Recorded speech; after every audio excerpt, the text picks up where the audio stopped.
So it's the 8th Yahrtzeit of Moreno Rabbeinu Aharon Lichtenstein, Yahrtzeit, and I always like to share some of his Torah around this time to remember and recall how deeply he impacted our lives.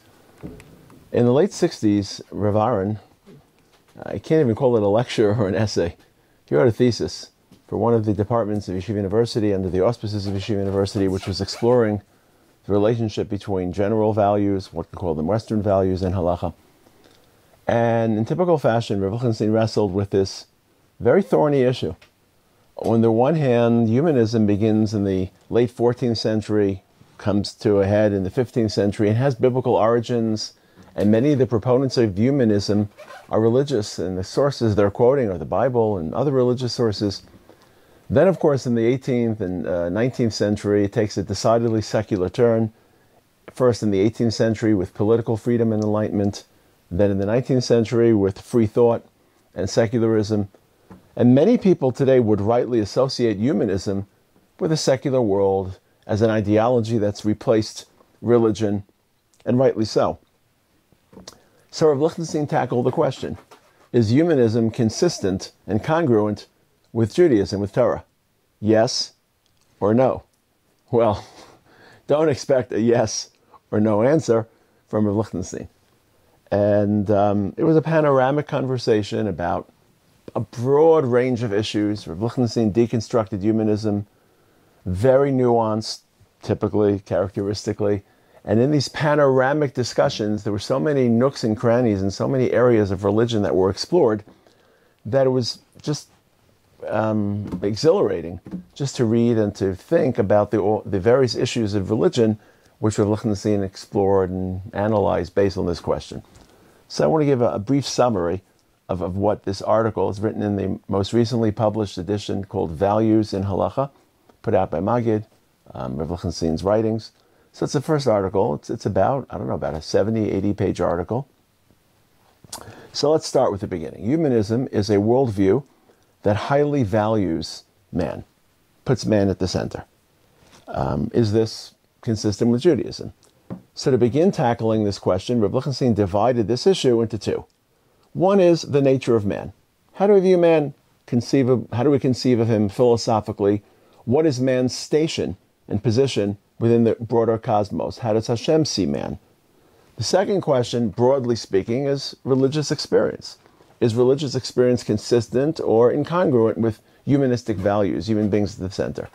Don't expect either of these to be black and white. These are just general headlines helping us organize our thoughts when considering the relationship between humanism and religion. Okay, the nature of man. By and large, humanists believe that man is an exquisite, elegant, unique creature of Hashem, gifted with divine essence, whatever that divine essence or image means, intellect, creativity, free will, freedom of consciousness, relationships, cognitive speech. And he's the pinnacle of creation, and the world was meant to serve man so that he could serve some higher purpose. By and large, this sounds very Jewish. This sounds very religion, very Tzelem Elokim, of course. But with two caveats. Number one, that even though Yiddishkeit, even though the Torah views man as unique and views man as the center of creation, there's still an inner dichotomy. That man on the one hand is a lofty creature, and on the other hand, can sink into the depths of decadence and is faulty and frail. And this dichotomy is captured by the famous Parak Tehillim, Parak Ches, Ki era shemecha ma'aseh esposecha me'yirech l'kochaveh shechananta ma'anosh ki tizkerena.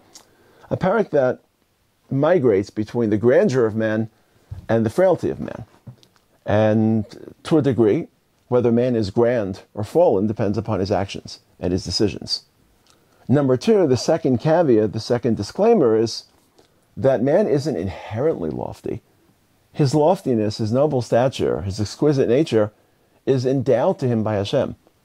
Hashem delivers and selects man for special station. And being that man's station isn't inherent, it's not based on his being a human being, it's not Darwinistic, but it was delivered and endowed by Kadosh Baruch Hu, that endowment carries with it mission, responsibility, decision-making. This we would call in our modern dialogue, in more of a Hebrew, Torah-sounding phrase, Gadlus Adam. That man is so great and so imperial and so empowered, but that that brings with it, that delivers with it, that demands of human beings great expectations, great mission, great responsibility, great religious and moral responsibility.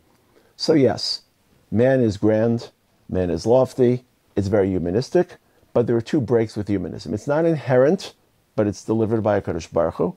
And number two, it's a spectrum. Man can rise, man can fall, but it isn't something which is static or to be assumed.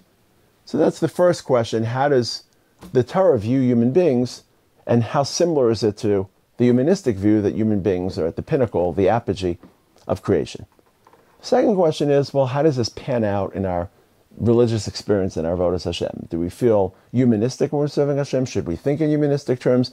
Not just when pondering theoretically the place of man in the universe, but in our day-to-day avodas Hashem. So here too, Rav Lichtenstein made two divisions. Number one, theoretically. When we think about Halakha, taken large, taken abstractly, religious life, does it have a humanistic bent? Does it have a non-humanistic bent? The second question, which it really becomes classic Rav Lichtenstein, he starts to play the role of Ish Halakha to use actual halachic data to parse this question and to try to see whether humanistic values and humanistic factors actually participate internal to the halachic system. So even within the second channel of not just the nature of man, but religious experience, there were two assessments. One is religion in general, religious experience. And there are many factors that indicate a humanistic bent. Rav Lichtenstein viewed, for example, chesed as caring for other people, alleviating their distress, improving their condition. Why would the Torah stress chesed so deeply if it didn't care about human welfare and human prosperity? So the emphasis and the stress on chesed was a humanistic inclination for Rav Lichtenstein. Second of all, the lack of asceticism. That Judaism doesn't support fasting and abnegation and denial and deprivation, eating Shabbos, eating Yom Tov, not fasting. The famous case, which Rav Lichtenstein would quote very frequently, of the Nazir, at least according to the Rambam's view, the Nazir's sin and his korban chatas isn't because he contaminated or corrupted his Nazirus by becoming Tameh. It's more of a general perspective that a Nazir fiddled with a very, very delicate calibration between engaging in this world and disengaging from this world. And by forbidding more elements that HaKadosh Baruch Hu forbade, he's upsetting that natural balance, and he's tilting religion incorrectly and inaccurately towards asceticism. Third issue for Rav Lichtenstein was just the general integration between halakha and our world. That the physical world, the mundane world, is not seen as disgusting or uncouth or vulgar, but it's seen as, he quotes a 19th century, 20th century philosopher, The Rise of Capitalism and Religion, R.H. Tawney, who viewed it as the squalid scaffolding, as this disgusting but necessary structure. Tawney was validating it as a scaffolding for religious experience. And classically, Rav Lichtenstein claimed, not only does he accept Tawney's proposition that it's a scaffolding from which you can build a structure of religion, but it's actually an aspect, it's a feature of religion. It's not just a framework, but our physical lives and our physical experiences are part of the world of Kedusha. The Rambam catalogs Kedusha, Hilchos Shchita, Hilchos Machalas Asuros, Hilchos Arayos, L'Isrei Bia. So according to Rav Lichtenstein, all these three signals indicate that there is a humanistic element, but there's a non-humanistic element, that halakha demands a sacrifice, and halakha demands a submission, and halakha demands subjecting your will, and not just your will, but your judgment.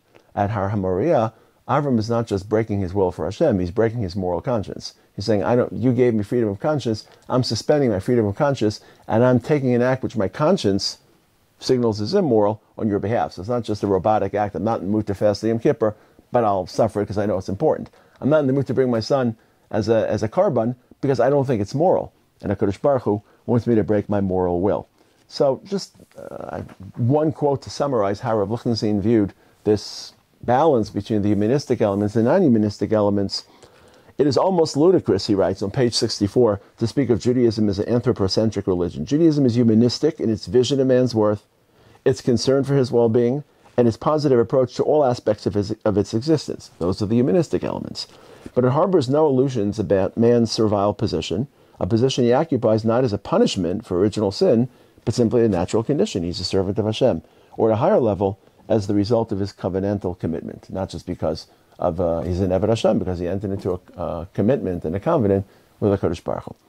The second part of that second part, where Lichtenstein is gauging experience, not just the nature and the philosophy of man, is when he gets very interesting. He wants to prove that humanistic factors don't override halakha, but they're baked into halakha, and halakha takes them into account in its catalog of factors. And he explores 5 issues. I'm not going to iterate all of them, but I'll just mention the 5 issues. One I think is not fair, but 5 issues in which halakha factors in humanistic needs. Pikuach nefesh, to save a life. Kavod habrios, human dignity. Darchei shalom, domestic or social harmony.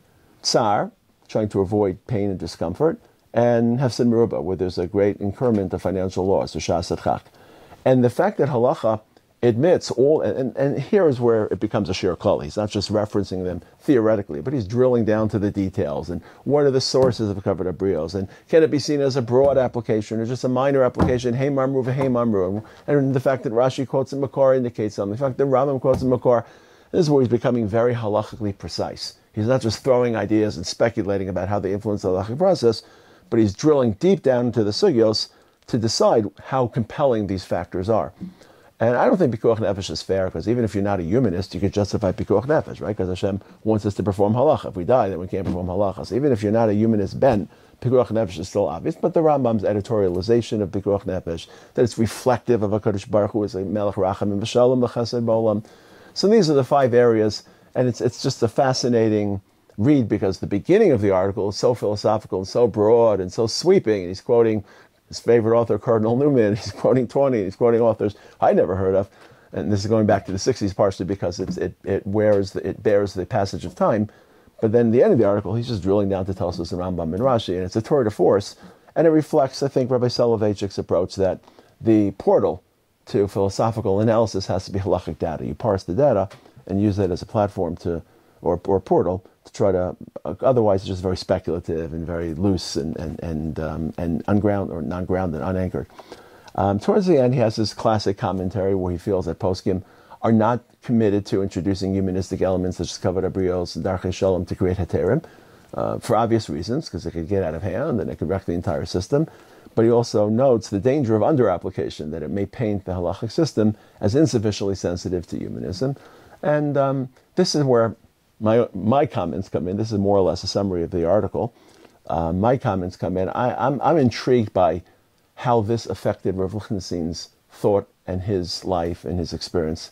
I'm intrigued by how effective his Torah Mada. I don't think Rav Lichtenstein's Torah Mada was the same as Rabbi Soloveitchik's Torah Mada. I think it came from a humanistic standpoint. He believed in humanity. He was optimistic about humanity. And if people had high-minded things to say about life, he wanted to listen because he respected people. It wasn't, I don't think Rav Lichtenstein's Torah Mada was a philosophical or metaphysical position, as it was for the Rav, for the little that I've read, but it's much more humanistic. Obviously, his view of Gentiles, something which didn't win him much favor, let's say, in Israeli society, where nationalism sometimes borders on disrespectful views of other people. But Lichtenstein, even in the 80s, wrote an article in the newspaper, Chavav Adam Shenivra B'Tselem, and we have to take into account the legitimate legal and moral needs of every person, even those who are currently our enemies, living in the same, not out of control. Obviously, we have to attend to our security first, but it has to be a factor. I think it affected Rav Lichtenstein's stress on individualism. Again, a lot of Israel, especially religious Zionist society, is bent towards collectivism based on the influence of Rav Kook, and Am Yisrael is an organ of individuals assembled towards a collective, and that collective goes to war. And therefore, since it goes to war, there's no factor of pikuach nefesh, because in every war people lose lives. So you don't gauge going to war based on pikuach nefesh. That's an individual factor. And Rav Lichtenstein felt pikuach nefesh is a factor, at least in the 80s, when peace was still a theoretical option, but not just political issues. But how do you carve out identity? Do you think of yourself solely as an offshoot and a franchise of Knesset Yisrael, or as Rav Aharon would say, Rebbe Yisrael? You're an individual as well. And how do you build a relationship with HaKadosh Baruch Hu? Because a human being is an exquisite creature of Hashem. And finally, I just feel that Rav Lichtenstein's compassion as a human being, which was just so stunning for us to see. I think compassion is not just a moral trait that wins you moral points and maybe greater siyata d'shmaya in heaven, and Hashem delivers more Torah, but we believe the Torah is also compassion. That's why we call it Rachmana. Rachmana libabai, Mama Rachmana, Hachiyam Rachmana. So a person who's compassionate and a person who understands and applies compassion, I think just knows more Torah, or knows Torah to greater depth, because at the root of Torah is the compassion of HaKadosh Baruch Hu, the mercy of Ribono Shel Olam. I think that's the only way to read the Gemara in Eruvin, where Shammai and Hillel, all these machloksin, and a Baskol came out and said, well, why do we award Hillel? Because it was Ne'im Halichos, he was easygoing, he was respectful. What's that? It's a moral award? This is going to shape the future of halacha. And if Shammai's right, then Hillel maybe wins the morality award, give him a medal, but it doesn't mean we're going to paskin like Hillel throughout every single halakha that he adopted. So a moral award determines the future shape of halakha. I just think that because Hillel was a compassionate person, he just had access to wisdoms and deeper wisdoms of Torah that a less compassionate person would not. And that's how I see Rav Lichtenstein. His compassion and his Torah's chesed was an entry into deeper wisdoms of HaKadosh Baruch Hu's Torah.